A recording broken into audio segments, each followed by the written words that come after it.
for John, being there to assist them and taking care of the livestock. William J. and David Hershey trailed the livestock back to Bern that same spring. John III was running cows in the spring, and he and his families become active in milking cows and assisting in operating the dairy.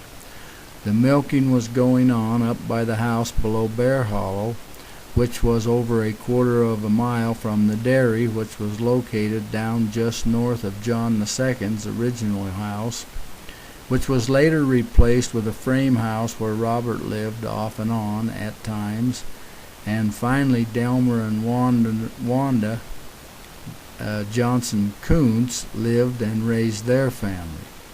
Both David Hershey and William J. talked about helping to make a track from slabs and two-by-fours designed after a railroad track and pushing the milk from the corral to the dairy in a tank on wheels that ran along this track. This was apparently still happening during the milking season or summer of 1887, as William J. says in his history that it was. In the fall of that year, after the dairying season for the year had ended, John III took Louise Weevil to the Logan Temple and married her as his fourth wife, November 8, 1883. In October of 1884, the rented cows had been returned when John Kunz III received his mission call to Switzerland and left 2 weeks later, leaving the responsibility for the work about the place to William J. and Johnny. Walter Hogue and Marvin Allred and some others were riding through the canyon headed home from General Conference when they came across John and William J. above Liberty in Immigration Canyon cutting firewood for the winter. John relates that he found the news of his calling so unsettling that he loaded what wood they had cut and went home. William J. and Johnny continued gathering cows each spring and milking, and helped Grandpa Kunz operate the dairy through 1887. When John returned from his mission in November or December of 1886, he immediately received a call to work in the Logan Temple. William J. and Johnny continued to handle the affairs at home. In the spring of 1887, William J. took Annie Schmid to Logan, and on May 5th he and Annie were married. Soon after they returned, William J. said he went to Randolph, Utah, and gathered cows to run for the summer. Besides milking a set of cows, I made the cheese from 275 cows with the help of 2 girls. We had 2 cheese vats at that time, and both were full most of the time. This cheese making apparently was still happening at the dairy at Bern, with the milking still being done at John III's home just below Bear Hollow. As William J. says, they were still using the wood track and milk tank cart. Sometime during the year of 1887, John III came back to Bern and once again became involved in the management of his affairs with regards to the renting and milking of cows and the operation of the Kunz Dairy at Bern. John found that the availability of pasture from open range around Bern had become an issue that had to be dealt with if dairying as they knew it was going to continue.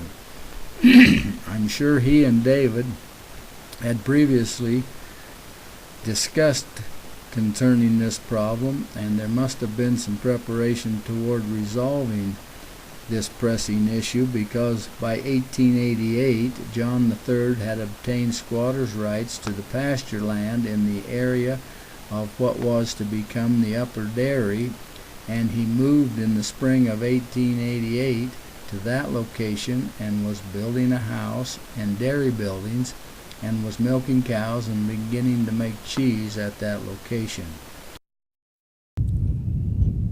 Now I want to show you the range Grandpa Kunz, Parley, told me of the story about the sheep herder whose wife they thought was pregnant. He was herding sheep up in this range behind the dairy, the upper dairy house. So it gives you an idea of where they were herding the sheep. Around the dairies, and the milk cows were grazed down more close to the creek. The milk cows were grazed down more in the meadow here, down in the lower ground. Grandpa had Parley's dad, Grandpa John Kunz, my great-grandfather, he had 640 in here, a full section, that he pastured those milk cows, his 100 milk cows on.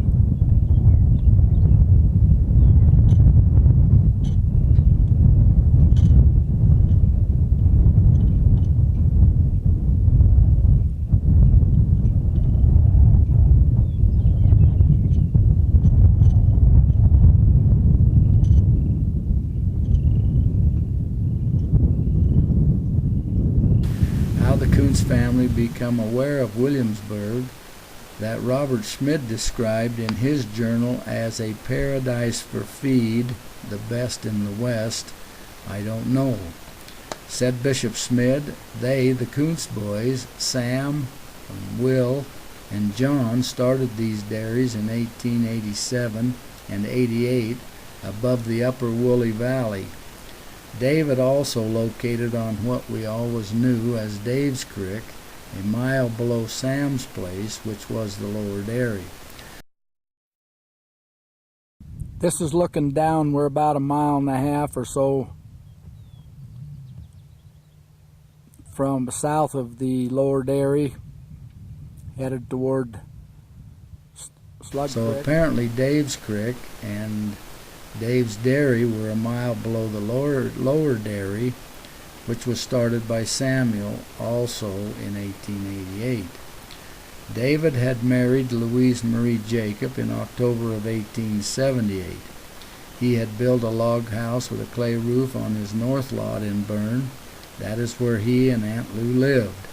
That house was later replaced with a frame structure in which David and Aunt Lou lived until their deaths, and that is where Uncle Orlando and Aunt Anna Storr Kunz lived and raised their family, and their granddaughter, Marcia Kunz Crane and Jed Crane, still live there today.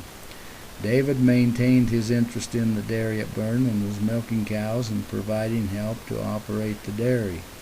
Because David's family was so young, he and Aunt Lou worked hard milking cows and making cheese, but every spring they would hire young women to milk and help in the dairy. In the spring of 1884, David hired Annie Schmid of Paris to milk and work at the dairy. Robert Schmid says that in one of her letters to her folks, Annie wrote that she was living in Bern and working for the Kunz Dairy and was living at the John Kunz home. In the fall of 1884, David learned from John that his name also had been read in General Conference. Thus he too received a call to serve a mission, and he too only had 2 weeks to leave. He was in Logan when the call came, and John sent him word. He came back to Bern and started preparation for departure. David had another issue he had to resolve before he could serve. During the summer or early fall of 1884, he had taken a contract with President John Taylor to feed cattle and look after his place for the winter of 1884-85. David feared that he would not be able to go and serve because of this contract. It is here that we need to revisit William. William had married Eliza Eschler in May of 1882. In the fall of 1882, William sold his interest in the dairy at Bern, and he and Eliza moved to Wardboro and filed on a homestead and was preparing to build a house and prove up on their homestead. In the early summer of 1883, Eliza became pregnant, and William and Eliza were also preparing to start their family. On the 7th of May, 1884, Eliza, while giving birth to John William Kunz, their first son, both Eliza and the baby died. This was a severe blow to William, and he felt without purpose and direction. It was during this time that William was trying to put his life back together that David needed someone to cover his contract with President John Taylor, so William temporarily left his Wardboro holdings to cover that contract so David was free to serve. William continued to look after David's affairs for all the time David was serving in Switzerland. Bishop Schmid says in his journal that Annie continued to work for William Kunz and William Rich in Bern while David was on his mission. This whole shuffle of people needed to allow David to serve involved Robert also, because Robert says in his history that in the fall of 1884 he gave his house logs and load of lumber to his father-in-law, John Eschler, and abandoned his homestead in Raymond and moved to Wardboro to take over Will's place so that the filing on that homestead would not be lost while Will filled in for David. Robert says that with each of these previous moves he suffered considerable financial losses. Robert later came to find out he could not obtain title to that homestead, so he bought a relinquishment from Arnold Eschler and built himself a good home. When David hired Annie Schmid in the spring of 1884 to work at the Kunz Dairy at Bern, little did he realize the extent to which the Carl August and Anna Lambert Schmid family would become entwined with the Kunz family of Bern over the next several decades. I feel we need to introduce the Schmid family at this point because from this point they become a significant part of this history, and much of the detail and fact pertaining to the Kunz's everyday lives and the dairies come from Robert Schmid's daily journal. Carl and Anna were baptized and confirmed on June 25, 1880 in Switzerland. Shortly after their conversion, Carl and Anna became committed to immigrating to Zion and started at once to accumulate the funds and make plans toward that end.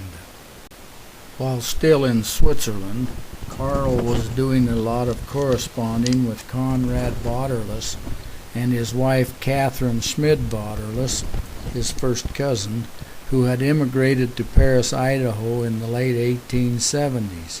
Because of the financial condition of the Schmid family, Carl and Anna had decided to send the older children to Zion as fast as the fares could be raised. By September of 1883, Robert's two older sisters, Annie and Mary being just 11 years old, were on their way to Zion. They came to Paris, Idaho. Both Annie and Mary stayed with brother and sister Conrad Vaterless for a few weeks, and then Mary went to stay with brother and sister W.N.B. Shepherd, and Annie worked in Paris for a time. Robert Schmid records that while the family was still in Switzerland and Annie and Mary were in Paris, for several months prior to August's birth, his mother became quite sick and needed constant care. On March 15, 1884, he, Robert, at 8½, had to take Emma, who was 4, to the hill to pick flowers, and while they were gone, August Schmid was born. Robert reports that by March 30, his mother was much better, but that on August 19th, his little brother August was suffering with a high fever. Carl and Annie received their first letter from the girls from Paris, dated October 11th, 1883. By the spring of 1884, Annie was working at the Kunz Dairy in Bern. On May 11, 1884, Robert's older brother Charles left Switzerland for Paris. Carl Schmid recorded in his journal that he was receiving letters for the next several years from Annie and Mary, posted in Paris, Ovid, Montpelier, and Bern. Charles worked in Paris for about a year and a half, and then his letters to his folks were being posted from Evanston, Wyoming.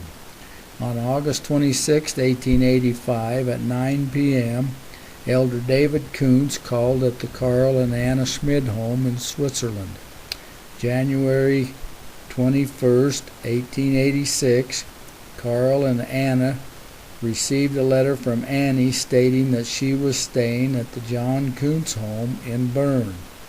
Elder David Kunz was working this area on his mission and was able to visit this family regularly, and they attended numerous meetings being conducted by himself and other elders in that area. On May 10th, Brother Carl Schmid received the additional needed immigrating funds from the Perpetual Immigration Fund, and Elder David Kunz stopped by on the 13th and advised him on packing for the trip and counseled him to take his family to Bear Lake Valley.